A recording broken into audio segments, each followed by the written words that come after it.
দেশের বিভিন্ন স্থানের সভা সমাবেশ ও মানববন্ধনের খবর জানাচ্ছেন নাদিরা সুলতানা।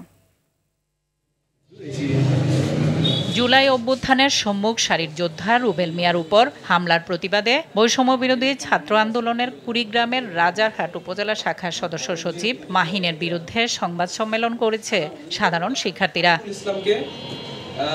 ব্যবসায়ীদের উপর হামলার প্রতিবাদে মেহেরপুরের গাংনীতে প্রতিবাদ সভা করা হয়েছে। মুন্সিগঞ্জে হত দরিদ্র মানুষের জন্য শুরু হয়েছে ব্যতিক্রমী ইফতার বাজার। এই বাজার থেকে বিনামূল্যে ইফতার সামগ্রী পাচ্ছেন দরিদ্র ৪ শতাধিক পরিবার। এর আয়োজন করেছে বিক্রমপুর মানব সেবা ফাউন্ডেশন। ঠাকুরগাঁয়ে শিক্ষকের ধর্ষণের শিকার শিশু শিক্ষার্থীর পরিবারকে বিএনপির মহাসচিব মির্জা ফখরুল ইসলাম আলমগীরের নির্দেশে নগদ অর্থ সহায়তা দেয়া হয়েছে।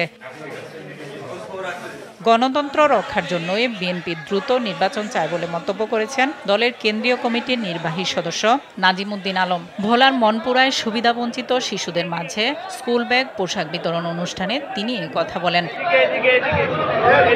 শরীয়তপুরের ভেদরগঞ্জ উপজেলা পরিষদের আইনশৃঙ্খলা সমন্বয় কমিটির মাসিক সভা অনুষ্ঠিত হয়েছে।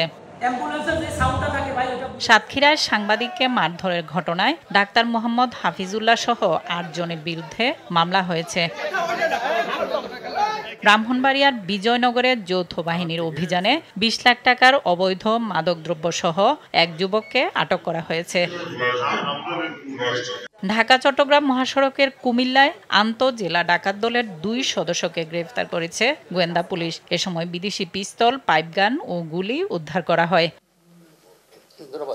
যশোরের বেনাপুলে ভারতগামী এক যাত্রীকে জাল ভ্রমণকর সরবরাহের অভিযোগে এজেন্সির মালিক শামীম হোসেনকে আটক করেছে পুলিশ।